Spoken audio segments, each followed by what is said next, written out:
What's up everyone, welcome back to ARTV. My name is John and it's time for the most anticipated episode of Ranked that I have ever done. Ranked is where I take a band or an artist's discography and I rank from worst to best in my own personal opinion every studio album, and with Weezer, we've got 13 of them. I see Weezer as being one of the most important and oddly iconic and somewhat charming yet extremely inconsistent bands in the history of music. They are very special to me. They're one of my top 10 favorite groups, and despite all that, I feel like they've got a lot of rough outings, a lot of mediocre ones, but also the true gems that make it all worthwhile. Just floating a gentle reminder out there, I only rank studio albums only, so no asking where is Death the False Metal or where is the Christmas with Weezer EP. They're not here. With those disclaimers out of the way, let's get the debate started. Obviously, these are my picks. Be sure to let me know what you think of the list and rank them all in the comments section down below. Drop a like on this video and subscribe for the love of music. I don't want no scrub. A scrub is a guy that can't get no love from me. Hanging up the passenger side. This is a covers album. It's technically a studio album, so I had to include it on this list, but consider it more of an honorary ranking more than anything else. It's by no means an awful batch of covers, although it's far from being great. I just wouldn't exactly feel right ranking any of their original studio albums last when the Teal Album exists. It was dropped as a precursor surprise before the Black Album, and it successfully riled up the internet alongside that SNL skit with Matt Damon, and it got people talking about Weezer again. You can say a lot of them are skippable or formulaic, and I would not disagree with you. Rivers even admitted that he sat down, looked at the data, and picked off of which songs were the most popular that they could cover as a band. But that No Scrubs cover though, you know you want to hear Rivers Cuomo singing about how he doesn't need no scrubs in his life. It's actually pretty amazing, and the covers record is worth checking out. I can't stop partying. I can't stop partying. Raditude sure does represent the darkest of times in a Weezer fan's mind, doesn't it? Swinging below the belt and flailing wildly, Rivers and company were just throwing shit until it stuck, and in the case of Raditude, most of it never did. That being said, I don't despise the thing like so many do, I just find it to be tacky, scattered, and pandering to the nth degree. Bangers do happen on Raditude, although someone should probably sue Rainn Wilson for giving that title to Rivers, along with whoever approved the damn album cover. I'm Your Daddy swirls in blissful synths with the guitars and has a propeller for a hook that never quits, while I Want You To has become one of Weezer's most beloved singles. Moments like those remind us of what Weezer can give, but then in the mall, the unforgivable Love Is the Answer and For Some Can't Stop Partying remind of what Weezer can give that no one in their right mind would ask for. Weezer have sort of been playing the meme card before memes were really even a thing, and Can't Stop Partying was one of those not to be taken seriously moments. It originally appeared in Cuomo's Alone recording series before getting a total pop facelift thanks to Jackknife Lee, and while much of this record deserves to get mocked at least a little bit, I genuinely enjoy Can't Stop Partying for what it is, even with the Lil Wayne feature. Give it to me, we are on our charts, yeah.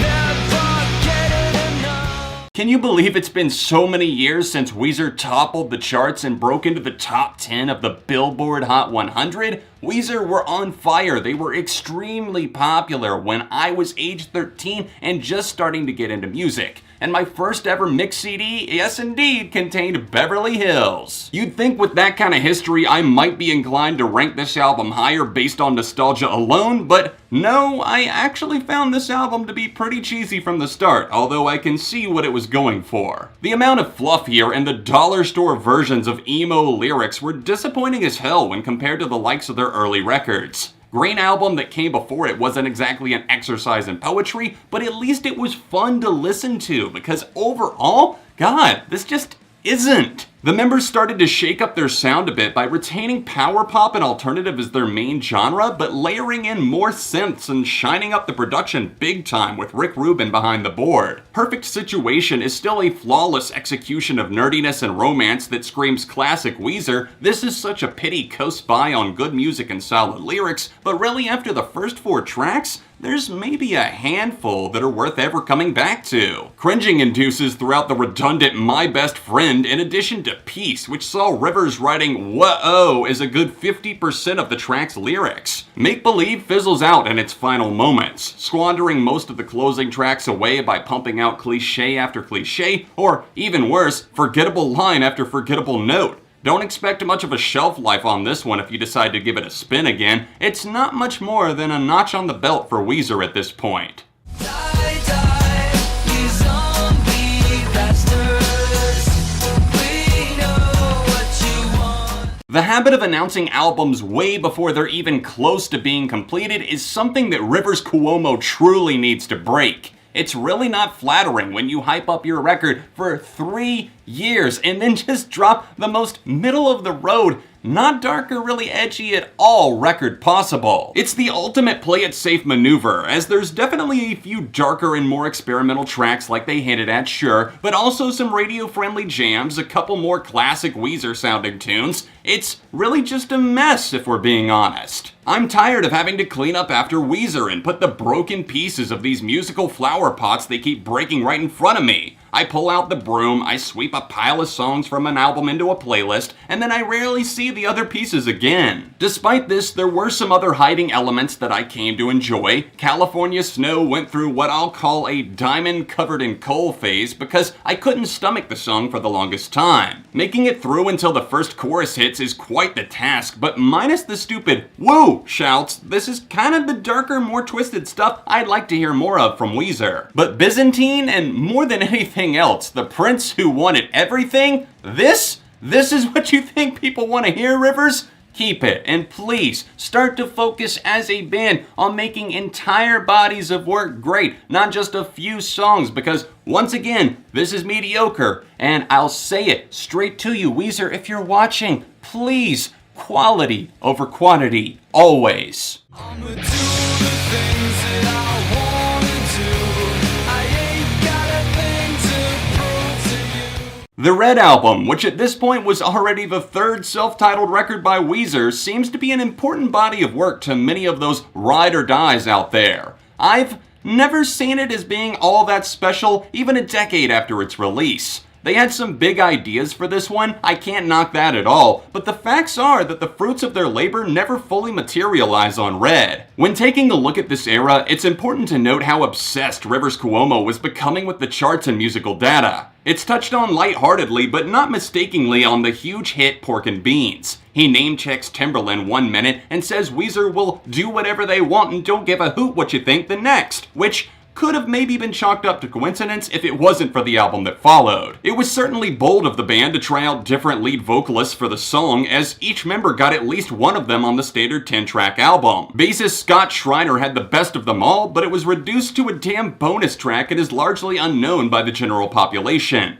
That would be King, so do yourself a favor and give that a spin rather than the misguided efforts of Brian Bell-led Thought I Knew, or especially the clunky but well-intentioned Pat Wilson song Automatic. The Red Album stumbles often, but has some true aces in the mix as well. If you can get past the shuffling of the member duties, the cheesy as hell songwriting found on the likes of Troublemaker, and God forbid the awful Heart songs, then you've got a real shot at really liking this one. Pork and Beans is fantastic, don't let my speculation about the lyrics tell you otherwise. This is a wonderful specimen from the scientists over at Weezer. The Greatest Man That Ever Lived is a must-hear, plus the closer Angel in the One lacerates your emotions with the band's very unique and earnest approach. I know you're out there waiting for me there, but I don't know if I can get right. Pacific Daydream is agonizing for me in some ways because it's such a tough record to put a verdict on. On one hand, you could look at it as Weezer living out their fantasy of being the Beach Boys like Rivers had always dreamed of, and maybe you'll hear a shiny gem of an album with some flawed moments, sure, but enough heart to carry you through again and again. Maybe you were the type of fan that picked up on the Beach Boys influence and hated it, from the electronic-driven Feels Like Summer to the quaint QB Blitz. Of those two specific types, I was definitely somewhere in the middle, battling it out between the pros and cons. After spending a lot of time with Weezer's discography in preparation for this video, I kinda flip-flopped once again ever so slightly with Pacific Daydream. It landed at a higher position than I had initially imagined, and most of this was due to the happy, likable undertones that it features. Things definitely get sloppy here and there, as Happy Hour feels like a half-drunk trip to a bar during the day by yourself,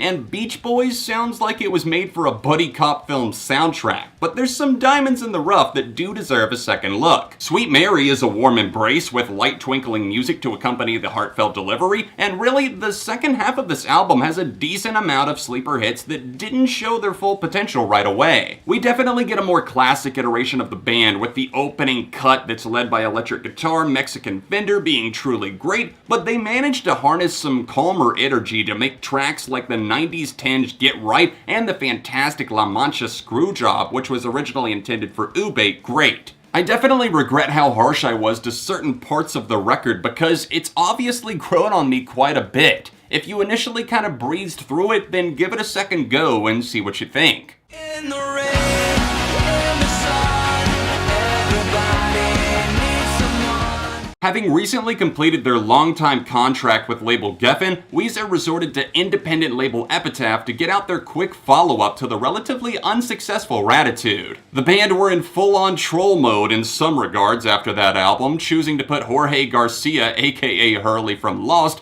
on the album cover. How's that one holding up 10 years later, fellas? For what it's worth, I really do like Hurley as an album. It's rockier and catchier, but it also nailed some tricky changes in mood with cuts like Unspoken, Trainwrecks, and the more intimate closing cut, Time Flies. Actor Michael Cera even got involved by dropping in the studio to play the mandolin on the anthemic Hang On, which is easily the best song on the record alongside Trainwrecks. Hurley seems to sit in this somewhat forgotten space, except for that of the hardcore fans. It's a record that gets forgotten because it kind of came out right in the middle of the discography. They weren't in the peak of really anything at all, but there's some really great songs on here. Some ones that have heart, meaning, impact, something like Brave New World, or the other cuts that I already highlighted. Sure, there's some speed bumps, there's some stuff that makes it a little bit choppy, but overall, this is a record that definitely deserves your attention. It's all that I can do right now. I'll make it up to you somehow. I'll admit that I don't have a ton to say about the Green Album, maybe because it's just an enjoyable breeze to fly through, or maybe because it's their shortest album to date. I suppose both of those reasons go hand in hand. It's a breeze to hear because it's only 28 minutes long, but the songs that we do get are relentlessly spunky and jubilant. In fact, I'd say this is without a doubt the happiest I've ever heard Weezer in full album form, which is odd considering Rivers had just crawled out of the darkest black hole ever and regurgitated a new version of himself to the world after Pinkerton. I know we've all heard the tales of how crushed the man was after Pinkerton was initially panned by critics and considered a commercial failure, but it's mandatory to note how large of an impact this had on the rest of Weezer's career. Special shoutouts to Simple Pages, Knockdown Dragout, which is a great little rocker that clocks in at just over 2 minutes, and Smile, some of the best deep cuts on the record that are sure to turn your frown upside down. Plus, you've got the singles Island in the Sun, Photograph, and the juicy riffage and general awesomery that is Hash Pipe. Put the Green Album in your pipe and smoke it. It's not the most potent shit on the market, but it'll get the job done. And I won't be coming back round here no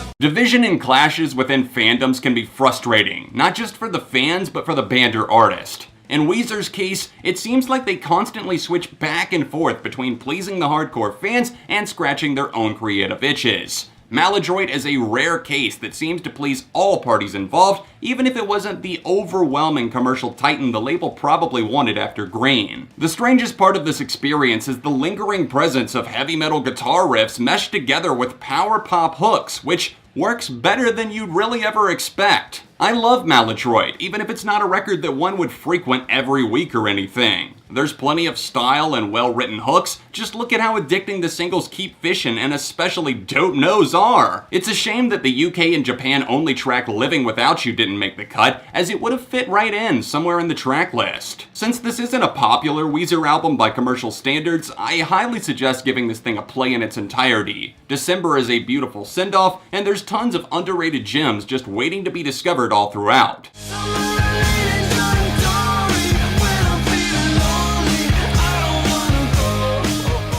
Critics' jaws were dropping left and right because Weezer put out not just one great album, but two great albums in a row. The White Album in particular was seen as a nod to their first two records given the musical cliff notes they left there, with a heavy dose of California and Beach Boys influence added to the recipe. White is simply superb front to back, an album worth listening to over and over again with really no skippables outside of the rather uninspired Girl We Got a Good Thing that I personally don't care for. The lyrics were often happy or at least motivating as the blazing king of the world set into motion, relying on an interesting songwriting technique for many tracks where Rivers would pick words and put them together based on what fit. The results were overwhelmingly great. Weezer truly went back and recaptured part of the magic that made their 90s music so timeless. Jake Sinclair should be praised for his production and for his approach with the band, keeping them on track, sticking to a certain sound, really helping them pull off the whole 60s meets 90s beach day in LA vibe. Do You Wanna Get High was the first true indication of where Weezer would take us with its drug references and its fuzzy guitar structure. This got better and better though once the full album was unveiled, as the radiant summer anthem Wind in Our Sail is unstoppable and California Kids plays out like the opening for a TV show set in that very state. Endless Bummer sends things over the moon with an amazing guitar solo, Thank God for Girls gets weird and wheezy, and LA Girls spews out unholy amounts of Weezer goodness that I just didn't know that we'd ever get again.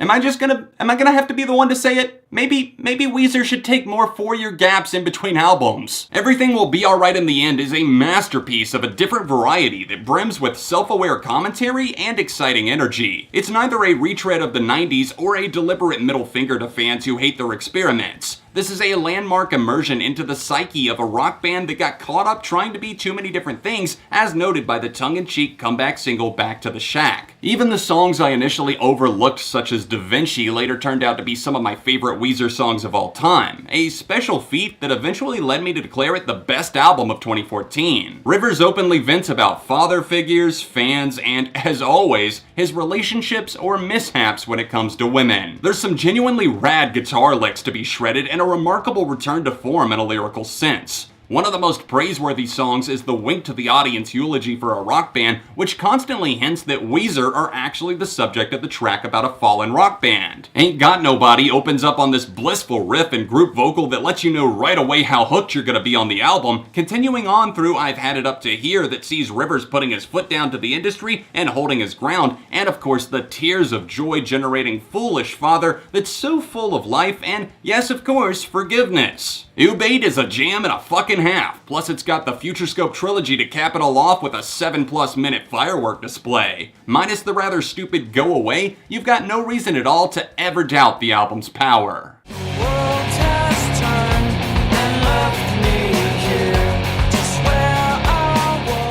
Iconic, iconic, iconic. You're not listening! Sorry to get a little bit carried away, don't mind me. I'm just over here torn in two, trying to decide which of my two firstborns I love more. Weezer's debut self-titled album changed the fucking world, and I'm not even saying that as some sort of hype mechanism. The inner nerd in everyone was suddenly brought out and made to be cool, and power pop with dominating guitars and well-written lyrics became a sought-after sound. The Blue Album has gone on to sell over 3.5 million copies in the US alone, recognizable by its often photoshopped album cover and legendary singles Say It Ain't So, Undone the Sweater Song, and Buddy Holly. It's a miracle that the fans clung to Weezer as tightly as they did, but thank God for fans that helped this album spread even further over the course of multiple decades. Sunshiny riffs give way to the gloomy fog that's still somehow alarmingly catchy, with standout high points The World Has Turned and Left Me Here, and of course the 8-minute work of art Only in Dreams that closes Blue out. This album has meant everything to me from age 13 on. I even named a very special furry friend of mine that passed away in 2018 after My Name is Jonas, my favorite Weezer song still to this day. It's considered a classic for a reason. It is one, and there's no ifs, ands, or buts about it. This is perfection, but not quite as good as it gets, if you ask me. But it's just sexual attraction, not something real, so I'd rather keep it whacking. Why bother? Someone once asked me if I was more of a Blue or a Pinkerton man. Well, good sir, or madame, I think you do have your answer now, don't you? Despite my burning love for their debut classic, Pinkerton somehow notched that imaginary loop in the sky one ring higher. Tense melancholic emotion that was likely suppressed for years comes flying out of the door with the album opener Tired of Sex. College was in Cuomo's life at the time, so much of the lyrical content has to do with, or else was indirectly inspired by, his studies at Harvard University. There's more gentle reflections that tug at the heartstrings, with Butterfly serving as prime evidence, and of course The Tender Across the Sea, where Rivers bears his plight of not being with the girl he needs because they're separated by thousands of miles. Pink Triangle is an impossible to look away from pity party of a man who just learned that a girl he was interested in was gay, as noted by the pink triangle on her sleeve. Turns out that the girl wasn't actually a lesbian, as we learned years later, just a supporter of gay rights, which makes it all the better for the song's staying power. Pinkerton is difficult to describe, but life-affirming to experience. We see Weezer at their most raw, both musically and lyrically, as evidenced by tracks like Get You, with Rivers serving some real landmines up like it's a casual game of tennis. Unfortunately, the album was considered a critical and commercial failure, which sent the frontman into quite literally a black hole of despair, but they returned once again years later, although they were never the same. Pinkerton's legacy will continue to live on, it's achieved cult status, and yes, it's one of my favorite albums of all time. P.S. I did name another one of my hamsters after this album, so yeah, even my pets are carrying on the battle of Blue versus Pinkerton. That's the end of the road, my friends. We've ranked all 13 studio albums that's current as of 2019. Let me know your thoughts on my ranked list in the comments section down below, and feel free to drop away how you would rank the studio albums. This is something that I dedicated a ton of time to, so a share would be appreciated. Please help me get this video to 2,000 likes, and subscribe to the channel for the love of music. It would also be great if you guys would be able to support the channels on Patreon. It's the top link down below. It's videos like this that quite literally require almost a month of my time when it comes to listening, editing, uploading, trimming, scripting, filming, voiceover, and everything like that. I'm not complaining, but I do want this series to continue. I have fun making it, but it is a lot of work. So if you're able to support in any way, either on Patreon or by picking up some merch, it's the top 2 links down below. Thanks again for watching Weezer Ranked. This has been a long time coming, and I appreciate your patience. I was waiting on the Black Album to release. If you would like to see more Weezer-themed videos, then tap right here, or tap here for the last episode of Ranked. Thank you so much for watching and subscribing, and I'll see you soon for more on ARTV.